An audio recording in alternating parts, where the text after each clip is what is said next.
I've been asked a lot in my interviews if I feel hatred towards all Muslims or even towards all the Gazans after what happened to me, after the fact that I was almost murdered by Hamas.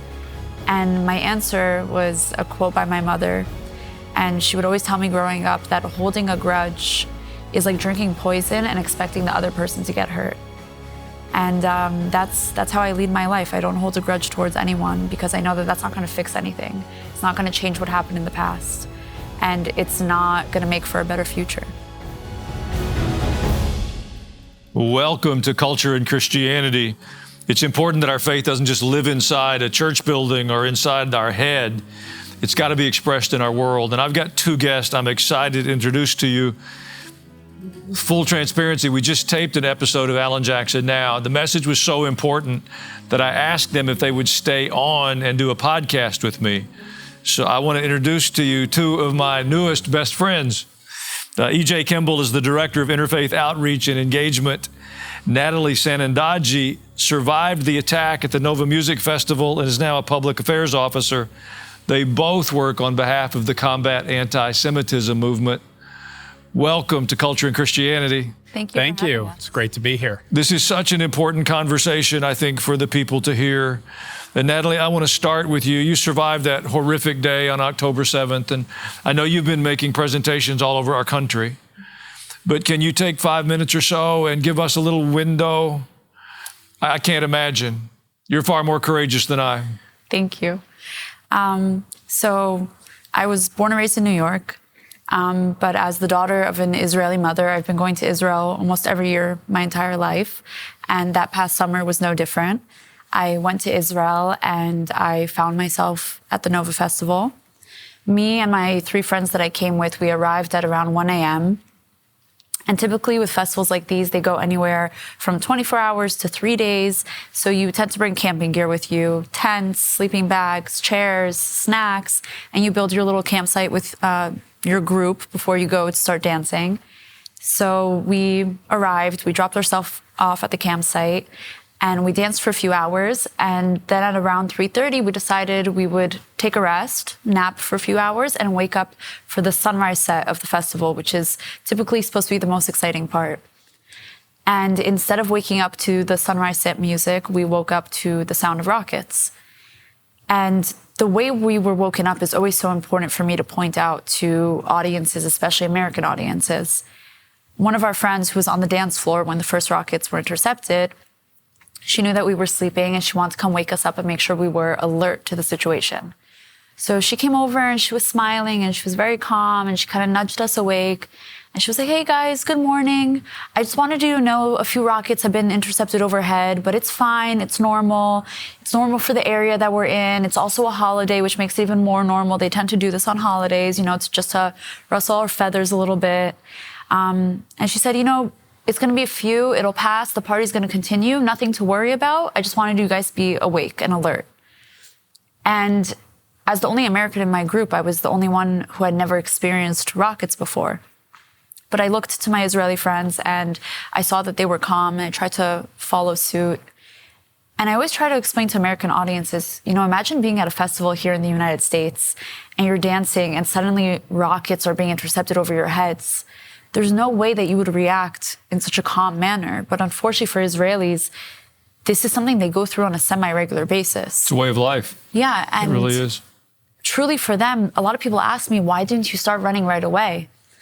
And I try to explain to people that for Israelis, if they were to stop everything that they were doing, every time a few rockets were intercepted over their heads, they wouldn't get anything done. So to them, it seemed like kind of a crazy idea to just leave the party simply because a few rockets were intercepted overhead. And honestly, if we were one of the first ones to leave, I probably wouldn't be here today because a lot of the people who left first were met by those terrorists that were waiting for them and unfortunately did not make it out. So we waited a little bit and I started counting the rockets. And I was looking up at the sky and I counted, and first it was 5, and then it was 10, and then 15, and then 20. And somewhere between 15 and 20 is when the festival security had completely shut off all the music and announced to everyone on the loudspeakers to please pack up their things and start evacuating to their cars. So we head out to our cars, and as you can imagine, it's thousands of people in hundreds of cars, all trying to leave at around the same time. So we were kind of in bumper-to-bumper traffic, moving very slowly. And suddenly the festival security starts yelling at all of us to pull our cars over to the side of the dirt road and get out of our cars and start running. At this point, we still didn't know that there were terrorists on foot. And we didn't understand why they would tell us to run from rockets, but we figured, they must know something we don't know. They have our best interests at heart. We should just listen to them. So we pull our car over, and we're sitting in the car, looking at each other confused for a few moments. And that's when we heard the first gunshots. And as soon as we heard the first gunshots, we opened our doors and we started running. And everyone around us did the same. Everyone opened their doors and started to run. And people were running in every direction. It was complete chaos. And I got asked a lot when I first started interviewing how I knew what direction to run to, how I knew what decisions to make to save my life. And the answer is that nobody knew. And a few months into the war, I spoke at a vigil in Columbus Circle, and a man came up to me and he said he had seen many of my interviews and he saw that I was having trouble answering that question. And he said he had interviewed many Holocaust survivors in his life, and that when they were asked in life and death situations how they knew what decisions to make, they coined a term called a choiceless choice. And basically the meaning of that term is that in these life and death situations, you don't have much time to assess which decision is going to be the better decision, which one might save your life as opposed to getting you killed. But you simply have to make a choice in that moment.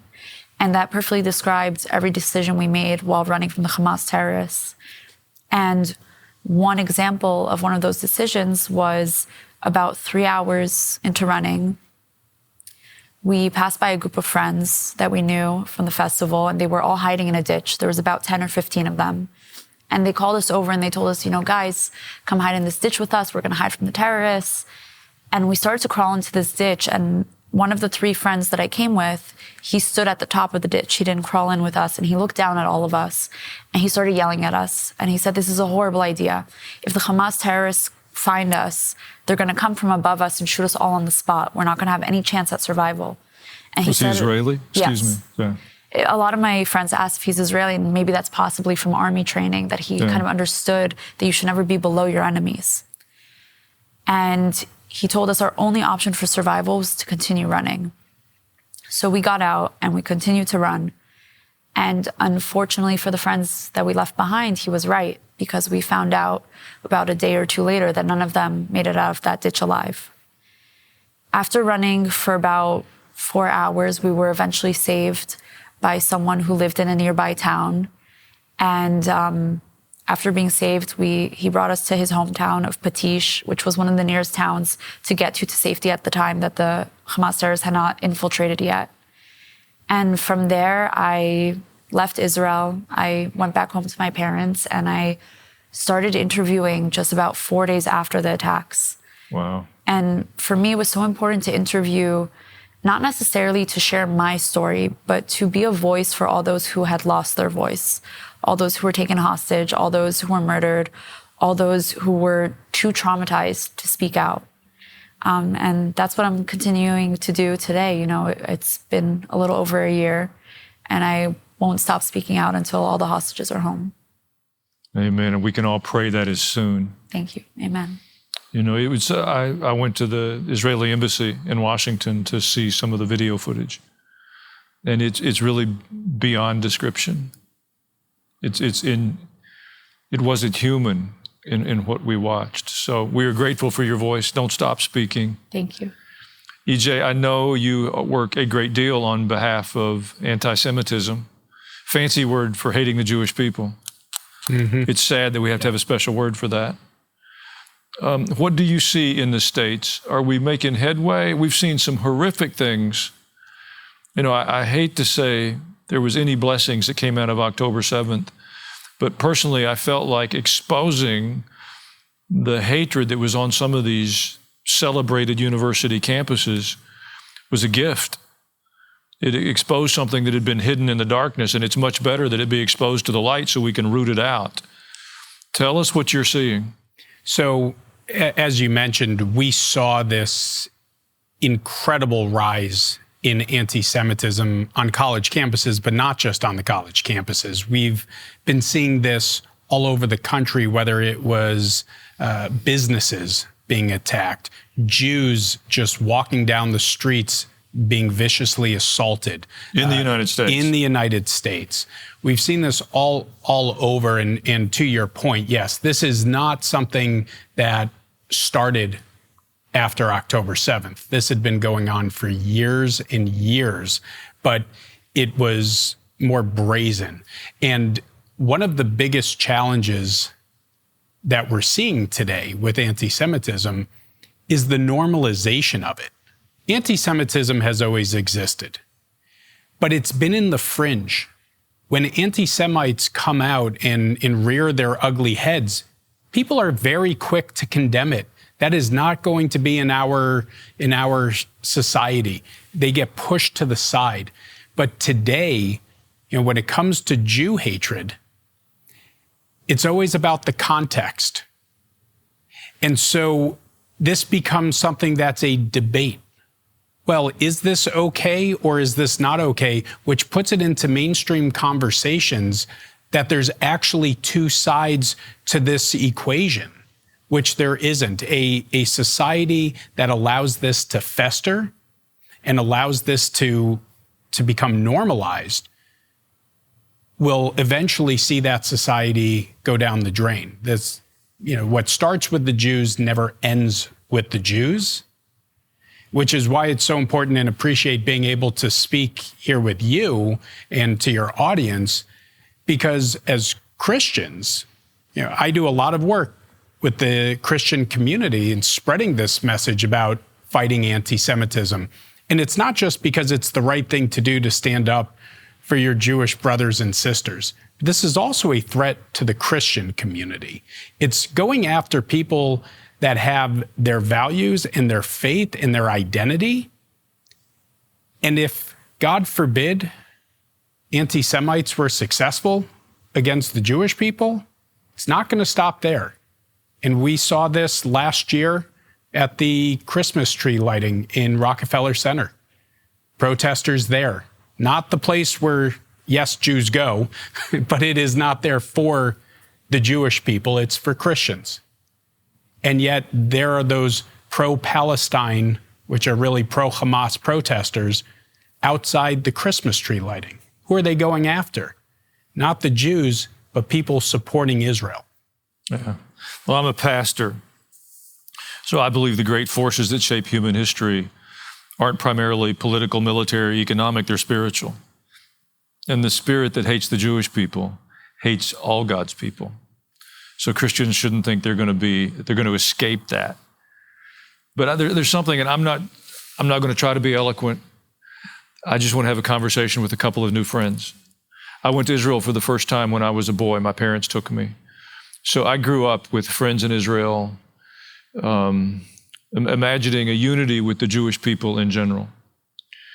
And I just kind of grew up in that lane, coming and going to Israel. And as a Christian, got a graduate degree at a celebrated university, went back to study at Hebrew University. And I learned something when I was there, because they have a junior year abroad. I was there as a postgraduate student, but there was a lot of Jewish students from the Northeast.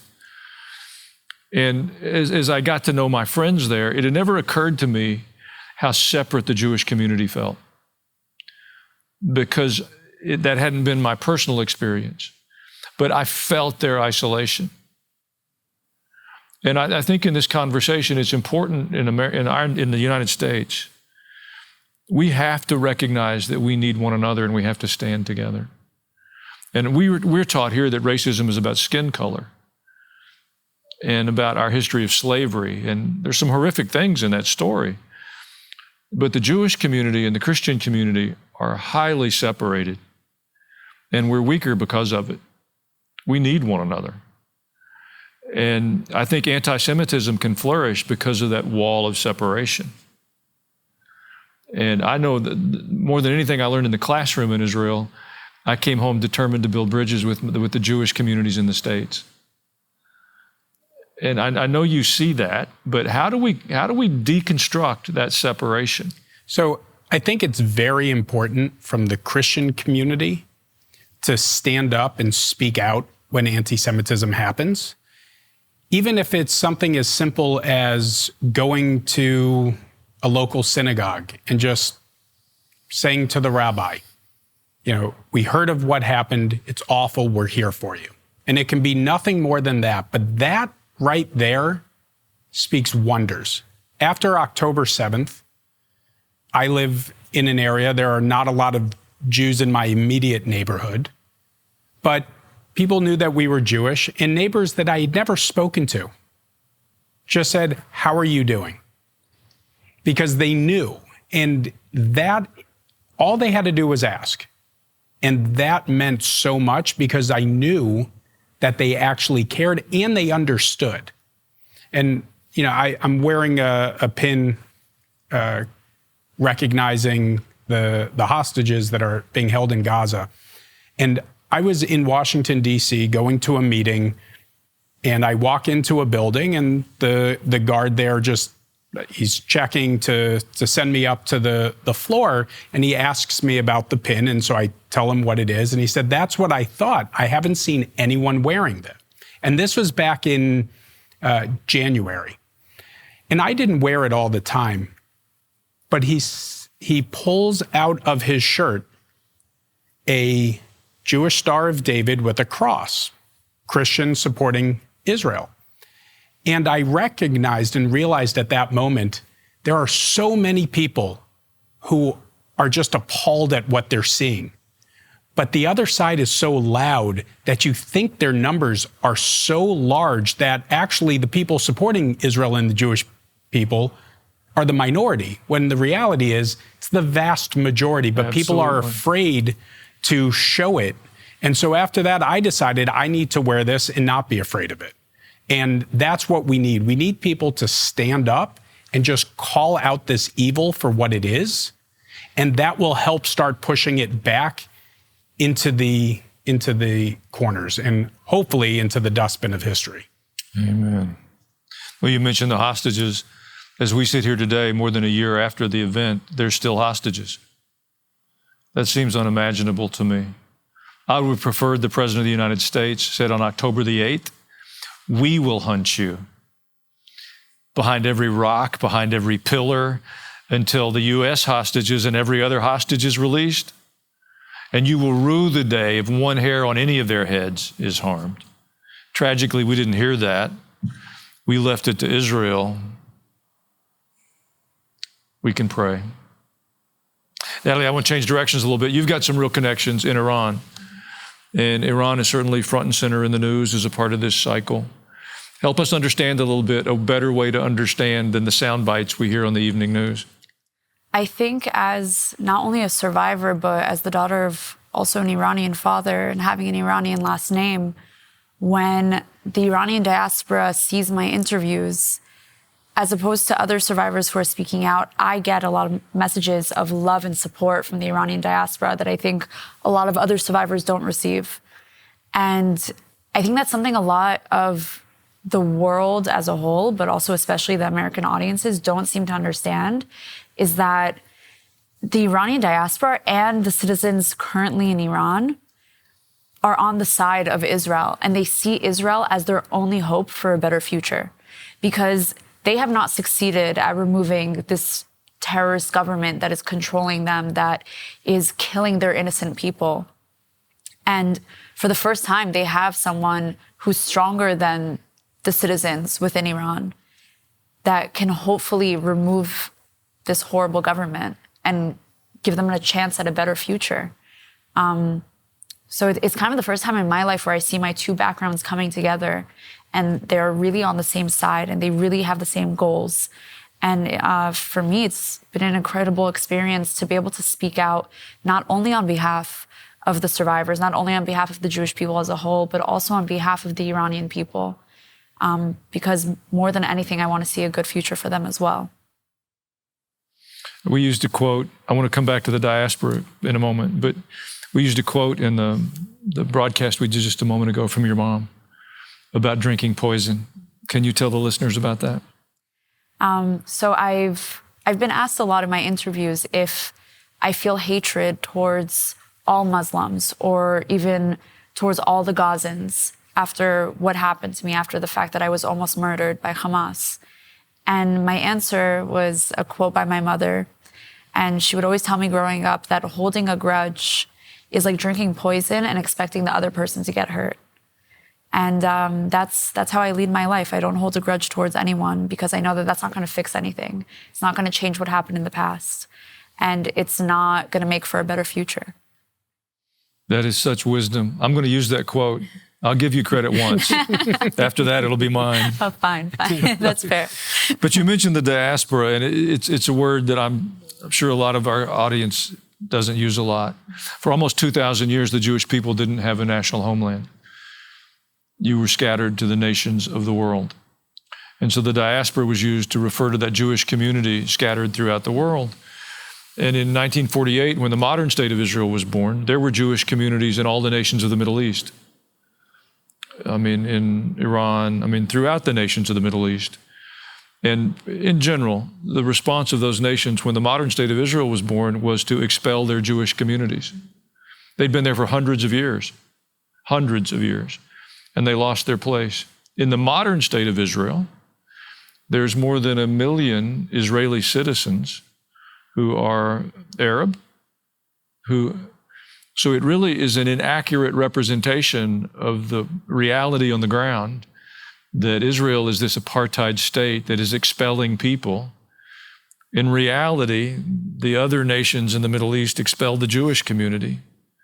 Am I making that up, EJ, or is that somewhat accurate? I'm the outsider in this discussion. That is absolutely accurate, and I appreciate you referencing the modern state of Israel because there was a previous state of Israel, and it's a very important point to make. Well, there was a Jewish king on the throne in the city of Jerusalem more than 1,500 years before Muhammad was born. True? True. Yes, and so your point, after the war in 48 that Israel achieved its independence, the modern state was established, and they defeat the 5 Arab armies. The Jewish populations in the Arab world has diminished. I saw a statistic the other day. Today, it's about 98.6% less Jews living throughout the entire Middle East than there was before the war in 48.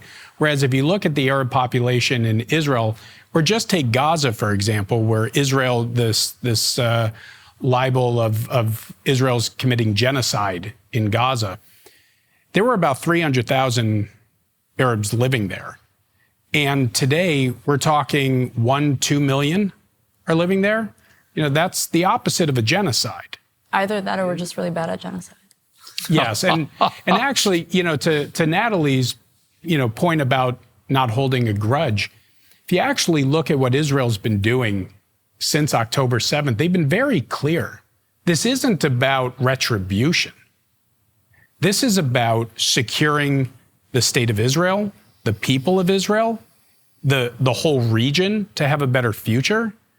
It's not about holding a grudge. It's not about getting even. If it was about getting even, Israel would have gone in and committed rapes, burning people down. That's what even would have been. Israel's not doing that. Yes. So Israel has Arab members of the Supreme Court, of their Knesset. Again, an apartheid regime does not do that. Which is their Congress. Right, their equivalent of our Congress. So the Arabic is on all of the official signs, like all the street signs, Hebrew, English, Arabic. So they are very welcoming of the Arab community, and that's their policy. Yeah, somehow that gets lost in the messaging that washes across our nation while they're chanting from the river to the sea. Unfortunately. But you interview those knuckleheads and they don't even know what they're talking about. They don't, and it's a sad state of our education system, and it's not just what's happening on college campuses. That's horrific. But the reason why those students who don't know what they're chanting are doing that is because of what's happening in the high schools, and now what's happening in the middle schools, and even in the elementary schools. The the groups we spoke before about, Students for Justice in Palestine, this movement on college campuses. Well, these groups, Muslim Students Associations, these groups have decided, okay, we've accomplished a lot on the college level. They've gone to the high school level and created these organizations, and at the middle school level. So they're going earlier and earlier, which is why it is vitally important that people are teaching their children at the earliest ages. Obviously appropriate what you're teaching them, but at the earliest ages to understand right and wrong, to understand the facts, because if you wait for the schools to teach it to them, they're going to be lost. And we're going to have this situation like we're seeing today, and that's just not okay. No, it's not. I was on the Temple Mount in Jerusalem with a group of tourists, and some of the Palestinians are in control of or have authority on the Temple Mount. And they'd organized a group of about 50 little boys, maybe 9 and 10 years old. And there was an older man leading them in a little parade amongst the tourists. And they're chanting, "With our lives and with our blood, we will drive the Jews from the land." I mean, what they were putting into those little kids in a public way. And we've got to be more mindful at home. We can't just send our children to school or send them to these celebrated universities and imagine they're going to help them learn the truth. We've got to pay attention. Your voices are so important. Thank you for what you're doing. Thank you. I know it can't be easy to have to remember what happened on October the 7th, but you're absolutely right. We cannot forget. We will not forget. And I hope you'll both come back. There's so much more I want to talk about. Anytime. Happy to. You are welcome in Nashville. Anytime you're in the region, you come see us, please. Thank you. We will. We will. Thank you. Culture and Christianity matters. You can't just sit in a church and hear a sermon and sing a song and think your faith will change the world. We've got to understand our world, understand our Bible, understand the debt we owe to the Jewish people. Without the Jewish people, we have no scripture, we have no prophets, we have no Messiah, we have no future. We are indebted to the Jewish people. And the greatest perpetrators, the greatest incubator of anti-Semitism throughout history has been the Christian church. Until we recognize our history, we can't build a better future. So I am delighted that we had EJ and Natalie with us today. I believe them. They'll be back, and we'll talk more about what's going on in our world. Until then, don't forget, culture and Christianity make a difference. You know, I've heard it said that Jesus wasn't involved in culture, that he was a theologian. Well, I'm quite certain the devil wants us to believe that. We have to take our faith outside the walls of the church and live it out in the world in which we find ourselves. I've written a new book, Jesus, His Followers, and Politics.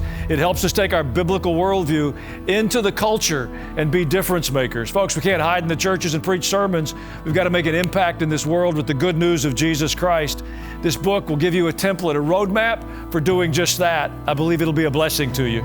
So many things that our culture calls political are actually biblical. Let's focus on following God, and He'll provide all we need to take His truth to the people around us.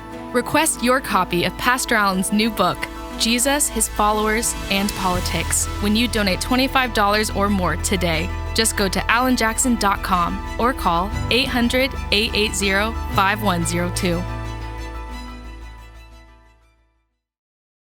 Hey, thanks for joining me today. Before you go, please like the podcast and leave a comment so more people can hear about this topic too. If you haven't yet, be sure to subscribe to Allen Jackson Ministries YouTube channel and follow the Culture and Christianity podcast on Spotify, Apple Podcast, or wherever you get your podcast. Together, let's learn how to lead with our faith and change our culture. I'll see you next time.